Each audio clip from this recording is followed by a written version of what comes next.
5 mergulhadores experientes estavam em um dia de trabalho rotineiro, realizando manutenção em um oleoduto no fundo do mar na costa de Trinidad e Tobago. Tudo parecia sob controle, até que de forma repentina e brutal, eles foram sugados para dentro do duto. Uma câmera GoPro em um dos mergulhadores gravou o momento que tudo aconteceu.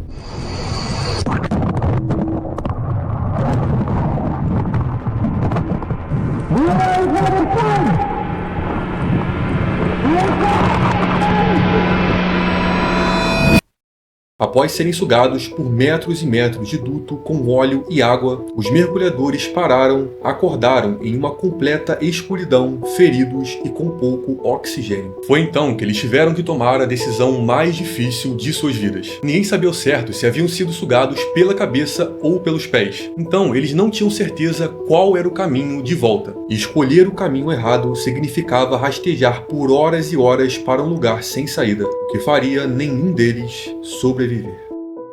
Esse aqui é o primeiro vídeo longo do canal, então clica no botão de inscrever-se aqui embaixo para me ajudar. Você também pode virar membro e aparecer no fim dos outros vídeos. 25 de fevereiro de 2022, Trinidad e Tobago. A missão dos mergulhadores da empresa LMCS parecia simples: realizar manutenção de rotina em um oleoduto inativo pertencente à Paria Fuel Company, uma estatal do setor petrolífero. O oleoduto tinha 30 polegadas de diâmetro e se estendia por 365 metros no fundo do mar, ligando dois pontos críticos, onde os navios descarregavam petróleo e a refinaria. Para garantir segurança, a equipe havia instalado uma câmara chamada de sino de mergulho, que cria um ambiente seco para a operação subaquática. Lá dentro, os trabalhadores poderiam remover seus equipamentos de mergulho e manusear ferramentas com precisão. 2 semanas antes, um tampão inflável havia sido inserido na tubulação para impedir vazamentos. No entanto, tudo indica que a empresa não realizou a preparação adequada para garantir a segurança da operação. Sem saber disso, os 5 mergulhadores ativaram um fenômeno conhecido como pressão diferencial, ou também chamado de ΔP. Ao remover o tampão, criaram um vácuo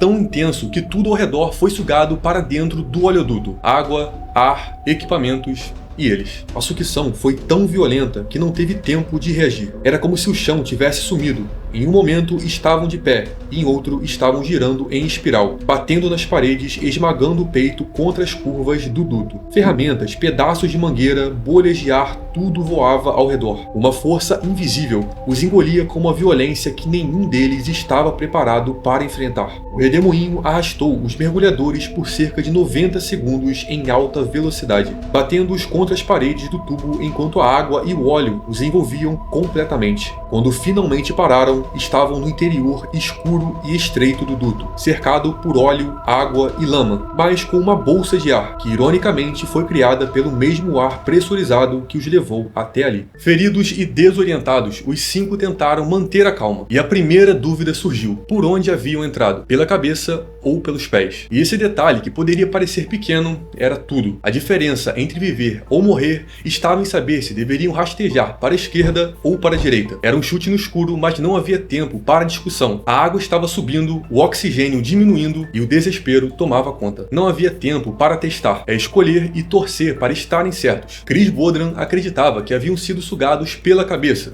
o que significaria que a saída estava atrás deles, mas seus colegas Kazim, Yusuf e Faisal tinham certeza de que haviam entrado pelos pés. Eles decidiram então confiar na maioria. Assim começou uma tentativa desesperada de escapar. Formando uma corrente humana, Chris foi à frente, com os pés apoiados nos ombros de Kazim. Atrás deles, os demais empurravam com a força que restava. Cada centímetro era uma batalha contra o cansaço, a dor e a inalação de vapores tóxicos. Dentro do tubo, a temperatura era insuportável. Os olhos ardiam, a garganta queimava, o óleo impregnava a pele e o ar era rarefeito. Foi então que eles encontraram 2 cilindros de oxigênio, e Chris, com uma lucidez impressionante, alertou que o ar do tubo poderia causar desorientação. Usar oxigênio com moderação seria essencial para manter a consciência, mas a situação piorava a cada minuto.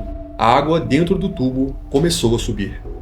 O som dentro daquele tubo não era como o do mar. Era abafado, com estalos metálicos, bolhas estourando, respiração pesada e silêncio. Um silêncio que aumentava a sensação de que o tempo estava acabando. O ar começava a pesar. A cada minuto, alguém tossia mais forte. Kazim tremia. Faisal ficava quieto, tentando não entrar em pânico. Era uma luta contra o tempo, contra o ar e contra a própria mente. Chris percebeu que alguns colegas estavam presos sem conseguir se mover, enquanto outros ofegavam desesperadamente. Foi então que ele tomou a decisão mais difícil: seguir sozinho para buscar ajuda. Quando explicou a situação, os outros concordaram que era a única chance de sobrevivência. Ele prometeu que voltaria para resgatá-los. Seu amigo Kazim, chorando, implorou para que ele ficasse, agarrando-se ao seu pé. Foi então que Chris teve que puxar e soltar o pé à força antes de partir.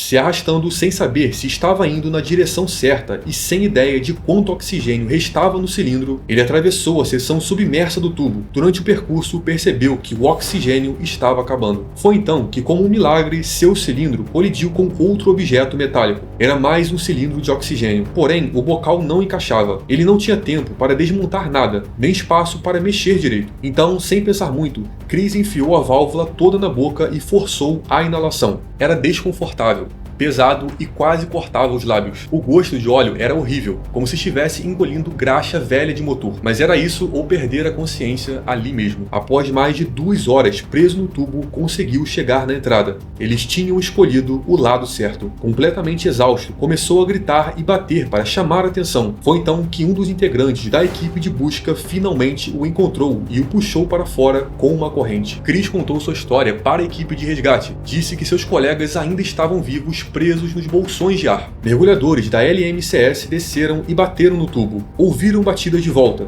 Os homens ainda estavam vivos. Então, várias tentativas de resgate foram feitas nas seguintes horas. Porém, não havia um plano de resgate eficaz. Vários erros foram cometidos pela empresa. E assim, os 4 mergulhadores ficaram lá embaixo, presos por horas. Até que no dia seguinte, os especialistas disseram que eles não estavam mais vivos. Os corpos foram encontrados apenas dias depois do ocorrido. Ninguém sabe exatamente o que aconteceu com os outros 4 depois que o Chris saiu. Se continuaram tentando rastejar, se desistiram, se encostaram em silêncio à espera de um milagre. Mas uma coisa é certa: pelo menos algumas horas eles ainda estavam lá, vivos, esperando por alguém que nunca chegou. A tragédia mobilizou o país. Uma comissão de inquérito foi aberta para investigar o ocorrido. Chris prestou depoimento emocionado, revelando os erros na operação e a negligência com a segurança de sua equipe.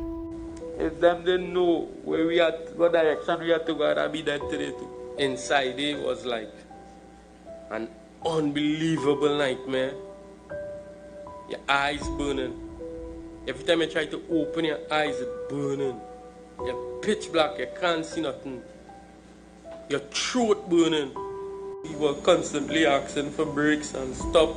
I know that we couldn't inhale this for long.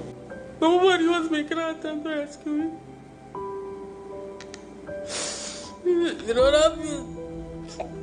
O caso foi manchete em todo o Caribe. Protestos aconteceram em frente à sede da Paria. Familiares dos mergulhadores exigiram justiça e a população queria respostas. A comissão de inquérito revelou falhas gravíssimas em todos os protocolos da operação. Não havia plano de emergência, não havia manual de risco para pressão diferencial. É como se a vida daqueles homens tivesse sido jogada em uma roleta, já que esse acidente aconteceria uma hora ou outra. Hoje, Chris vive com o trauma e a dor de ter perdido os seus amigos. Recebe acompanhamento psicológico, mas as lembranças daquele tubo escuro e sufocante o perseguem até hoje. Ele diz que ainda acorda no meio da noite com falta de ar, que às vezes sente o cheiro de óleo mesmo estando em casa, que evita lugares escuros e sons abafados, não porque tem medo, mas porque lembra ele demais, porque seu corpo ainda acha que está naquele tubo. E foi assim que um trabalho de rotina se transformou em um dos maiores desastres industriais da história de Trinidade e Tobago.